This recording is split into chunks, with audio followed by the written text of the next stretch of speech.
नामालूम अफराद की फायरिंग से JUI के पाकिस्तान में भारत के एक और दुश्मन को अज्ञात बंदूकधारियों ने ढेर कर दिया है। मारे गए कट्टरपंथी की पहचान जमीयत उलमा इस्लाम के कारी शहजाद के तौर पर की गई है। भारत की खुफिया एजेंसी रॉ ने एक ऑपरेशन जो कि कनाडा में, अमेरिका में जिसका शोर था, वो पाकिस्तान में स्टिल इट्स गोइंग ऑन। आज सुनने में आया है कि एक लश्कर तैयबा के एक शख्स थे, उनको कराची में जो है वो मार दिया गया है। ये करी शहजादा जो है, ये जो था JUI का एक बड़ा लीडर था, लश्कर तैयबा का ऑपरेटिव था। ये हाफिज सईद के भतीजे का ब्रदर इन लॉ था। भारत पाकिस्तान के खिलाफ इस नेटवर्क को किस तरह ऑपरेट करता है? कामयाब हो गए, और आप क्या लग रहा है, या फिर उनके पास उनको मदद जाहिर है बैरून मुल्क से मिल रही है, जो प्लान उन्होंने जिस अंदाज से किया है इस सारे ऑपरेशन को, और वो ऑपरेटर्स अपना काम कर रहे हैं। They are not worried, they are doing it the way they want it. चपेट पड़ती है ना बाहर से, फिर हम चीखे मारते हैं, ओ देखो उसने ये कर दिया, ये कर दिया। फंडिंग लश्कर के लिए एक बड़ी मतलब अपने जो कराची में जो एरिया था वहां से फंड रेजिंग करता था, पैसा इकट्ठा करता था लश्कर के लिए। और ये आज सुबह मस्जिद की ओर जा रहा था नमाज पढ़ने, उस समय इसको गोली मार दी गई। उसने पाकिस्तान को हमेशा नेगेटिव दिखाया है, पाकिस्तान को हमेशा एज अ इविल स्टेट दिखाया है। खबर देखें, बात यह है कि टोटली ये जो है इंडियन रॉ, और वो बाज नहीं आता और वो करता रहेगा। हर हर महादेव, जय सनातन, जय हिंद। दोस्तों स्वागत है आपका एक और नई रिएक्शन वीडियो में। दोस्तों आज जो वीडियो लेकर के आया हूं वो है हिंदुस्तान स्पेशल चैनल की। दोस्तों बीते कुछ समय से पाकिस्तान में कुछ अज्ञात बंदूकधारियों के द्वारा भारत के तमाम दुश्मनों को चुन चुन कर मौत के घाट उतारा जा रहा है, जिसका इल्जाम पाकिस्तान, भारत और भारतीय खुफिया एजेंसी रॉ पर लगा रहा है। लेकिन इस बात को साबित करने का कोई भी सबूत पाकिस्तान के पास मौजूद नहीं है। दोस्तों बीते दिनों हाफिज सईद और उसके भतीजे अबू कतल पर हमला हुआ, जिसमें अबू कतल मारा गया और हाफिज सईद बुरे तरीके से जख्मी बताया गया। लेकिन पाकिस्तान इस खबर को दबाने में कामयाब रहा कि हाफिज सईद के साथ आगे क्या हुआ, क्या वो जिंदा है या वो मर गया। इसी के चलते सोमवार की सुबह एक और आतंकी को जो है मौत के घाट उतार दिया गया। बताया जा रहा है कि ये आतंकी JUIF का सरगना था, लश्कर को फंडिंग मुहैया करवाता था और अबू कतल का ब्रदर इन लॉ साला बताया जा रहा है। अब पाकिस्तानी मीडिया ये चर्चा कर रहा है कि देखो किस तरह से भारत की खुफिया एजेंसी रॉ अपनी जड़ें इतनी गहरी कर चुकी है कि भारत के तमाम दुश्मनों को एक एक करके निपटा रही है और इसका कोई भी सबूत पीछे नहीं छोड़ रही। दोस्तों मीडिया में इस बात की भी चर्चा हो रही है कि किस तरीके से कुछ अज्ञात बंदूकधारी आते हैं और अपना काम करके जो है गायब हो जाते हैं। उनका कोई भी नामो निशान जो है वो नहीं मिल रहा। पाकिस्तान का मीडिया इसे लेकर और क्या कुछ कह रहा है जानेंगे आज की वीडियो में। दोस्तों अगर चैनल पर नए हैं तो चैनल को सब्सक्राइब करें, बेल आइकन दबाना ना भूलें। दोस्तों बने रहिएगा वीडियो में अंत तक। चलिए वीडियो को शुरू करते हैं। कराची में एक मौलाना की हुई हत्या, शुरुआत में तो ये एक आम हत्या जैसी लग रही थी, लेकिन बाद में डिटेल इन्वेस्टिगेशन में पता चला कि ये कोई आम आदमी नहीं था। इसका नाम था करी शहजादा। करी शहजादा की फोटो ये रही आपके सामने। ये करी शहजादा जो है, ये जो था JUI का एक बड़ा लीडर था, लश्कर तैयबा का ऑपरेटिव था। ये हाफिज सईद के भतीजे का ब्रदर इन लॉ था।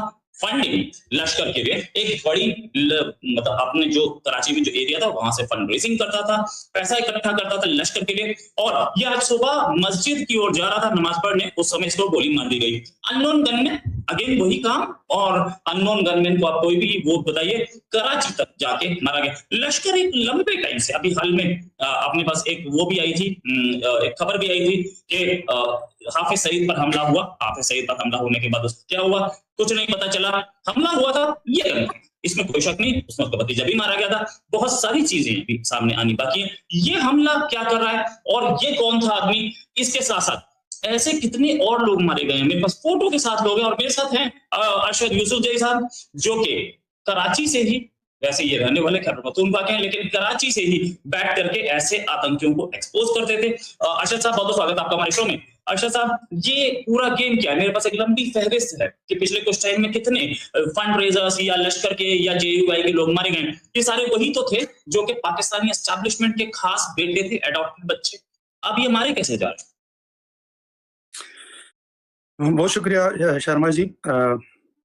बात ये है कि ये लोग क्यों मारे जा रहे हैं और कौन उनको मार रहा है। ये एक क्वेश्चन तो है बजाते खुद। शायद कि मतलब जैसे कि आपने ज़िक्र किया कि इनका ताल्लुक इस तंज़ीम से है या लश्कर-ए-तैयबा या मतलब वहाँ पे सईद ग्रुप या दीगर।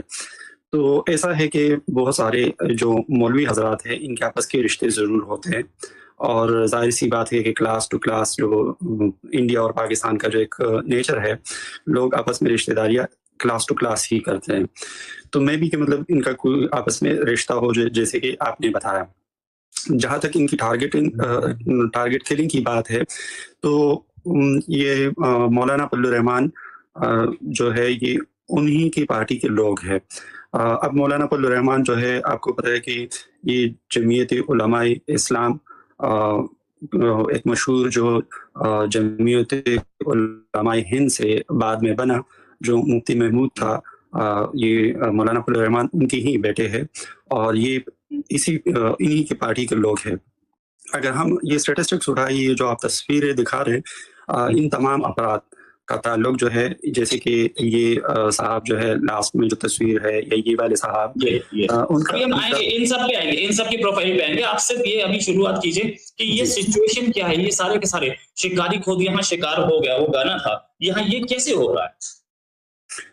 जी, तो यही बात है कि मतलब अब तक जो क्लेम्स है, स्पेशली इस साहब के लिए जो क्लेम आया है वो आईएसकेपी की जानिब से आया है, न कि किसी दीगर इंडियन एजेंसीज या उनके टारगेट किलर्स के या डेथ स्क्वाड्स के हवाले से कोई बात नहीं चली है।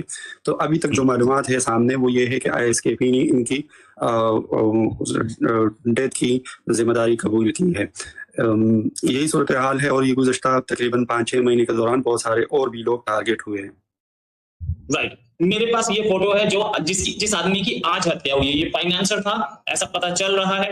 लश्कर का ये जो लश्कर का चीफ है हाफिज सईद, उसके भतीजे का ब्रदर इन लॉ था, साला था। और साथ में ये भी कि इसके ऊपर काफी टाइम से नजर थी एजेंसीज की भी, साथ में अननोन गनमैन की। अननोन गनमैन को बधाई कि वो ऐसे लोगों को निपटा रहे हैं, लेकिन निपटा और कौन कौन रहे हैं। मेरे हाथ में एक फोटो, और अभी हम सारी फोटो से बात करेंगे अशरद साहब से। ये साहब, ये जो है, ये हैं करीम निजामुद्दीन।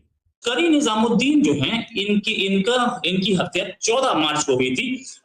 इनकी हत्या जब इनकी हत्या हुई थी, इनके साथ उस समय हामिदुल हक, मुफ्ती शाकिर, खलीलुर रहमान हक्कानी जो कि अफगानिस्तान से है, करीम निजामुद्दीन ये खुद थे।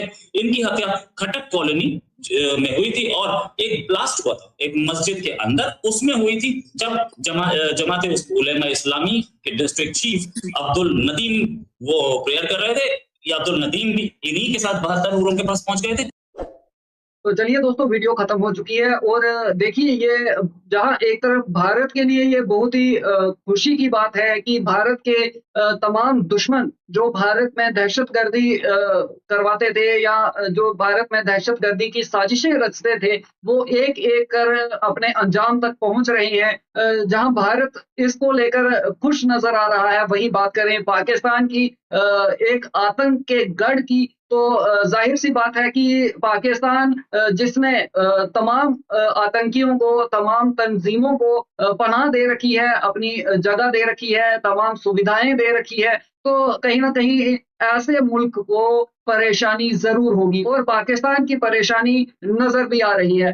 दोस्तों, अब बात ये है, अब चर्चा इस बात को लेकर हो रही है कि आखिरकार कैसे कोई अज्ञात बंदूकधारी आता है और इन तमाम नफरती जिहादी दहशतगर्द आतंकियों को एक एक करके जो है मौत के घाट उतार देता है और इसकी भनक तक पाकिस्तानी एजेंसीज को या पाकिस्तानी सिक्योरिटी फोर्सेस को नहीं लगती। जहां एक तरफ ये पाकिस्तान की सिक्योरिटी फोर्सेस का, पाकिस्तान की एजेंसीज का बहुत बड़ा फेलियर है, वहीं भारत के लिए तो ये बेहद खुशी की बात है कि इस तरह के लोग जो है, इस तरह के दुश्मन जो है, वो अपने अंजाम तक पहुंच रहे हैं।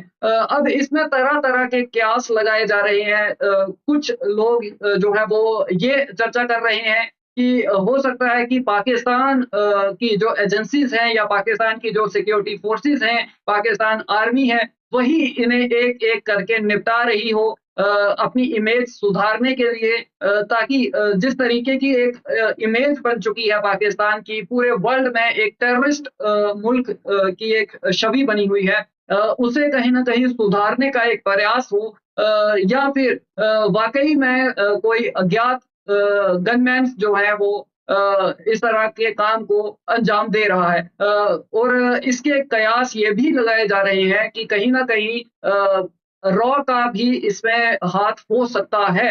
हालांकि इस बात को साबित करने का कोई भी सबूत सामने नहीं आ पाया है, और जैसे कि बताया जा रहा है कि वहीं की दूसरी तंजीमें जो हैं, दूसरे आतंकी दहशतगर्द ग्रुप्स जो हैं, वही इनकी हत्याओं की जिम्मेदारी ले रहे हैं। तो अभी ये एक बहुत बड़ा सवाल है कि आखिरकार इन सभी दहशतगर्द आतंकियों की हत्या का जिम्मेदार कौन है। दोस्तों, आपके क्या विचार हैं, आपकी क्या राय है, कमेंट सेक्शन में जरूर बताएं। वीडियो पसंद आई हो तो लाइक करें, शेयर करें। मिलते हैं आपसे अगली वीडियो में, तब तक के लिए हर हर महादेव, जय सनातन, जय हिंद, स्टे सेफ।